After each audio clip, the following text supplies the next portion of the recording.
Assalamu aleykum, yaxşımısınızlar, salam oturubsuzlar. Değerli dostlarım ve doğanlarım, bugün şübhə haqqında gəpləşəmiz. Bitəmizin pula ihtiyacımız olsa, ya bitəmiz toy etsək, ya bitəmizə bir zat gerek olsa, her zaman həmməmiz bərabər olub kömək edəmiş ona. Patamışdı, bugün ona kömək gerek olsa, hərtdə bizə gerek boladı. Xudaya şükür, mənəyəm kömək etlərə, kələrim, apalarım, ülkələrim. Yəni, burada atlarını aydıp qutarıb olmadı, çünki Veskiprin adını tutmalı oladı. Son için ben demek istediğim yine şu iyilik yapan adamlar var. Mesela birinin bir zada ihtiyacı olsa şu bittəs barıb alı gelip buna kömək hizmetinde olan bəşələrin bittəsi yine şu yiğit. Şu yiğit Azı Türkmenistan'a gitti. Maşallah toy etti, öyləndi. Ağzı bir yine bolsunlar. Nəsib olsa uzaq ömür yaşasınlar. Bərabər qarasınlar. Nəsib olsa bəşələri bolsun. İndi bu beçə gitti. Bördəki apalarım, əkələrim, dostlarım toplanışıb şu beçənin edən yaxşılıkları üçün bizlərə spasibamızı aytmaq üçün şu beçəyə bir kiçməyinə bir sürpriz çəkdik. İşte gül aldık xatınına, bərəmizdə yengəyə, tord aldık özünə, bir konvertçəyə 5-10 manat pul saldık, geçdik, gidip uzun bir süyəcək yevişsinlərdə. İşte bunu organize eden apalarım, əkələrim, əmmənizlərə spasiba. Yine buradan Arjan apa var, mağazı vanket, Türkiye'sin makasını organize etdik. Yine Allah sahibi sürpriz, o hazırlat etmek bana düştü. Yine Xudaya şükür, ben hem şəxsi maddə işte hazırlat ettik, vardık, beçəni çok beçə beğendi Türkçe. O kadar beğendi ki bunu anlatamam da, özünü görünme videoda, az videosunu koyamam.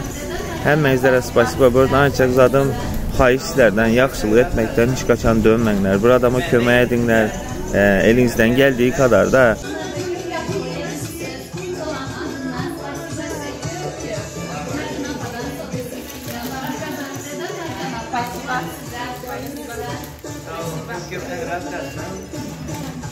Beğendiler, gerçekten beğendiler.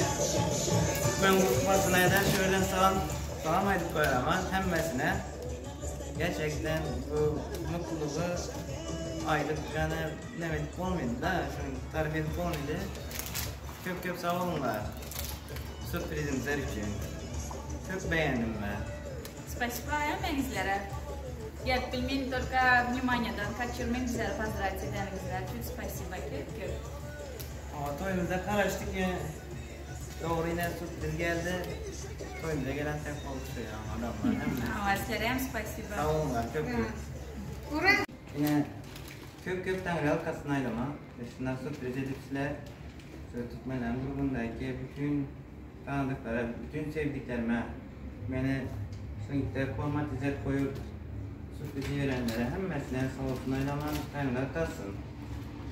Apalar, Narcan Apa hemmenlere sağ olsun aylaman kaynılar kalsın aylaman. Sizlere de, hizmetlerlere de kaynılar kalsın aylaman. Uzak demin yaptığını kapnisler, sürprizi derslerine sınıfta sevinç yaşadasılar insanlara. Çok sağ olun sizlere de.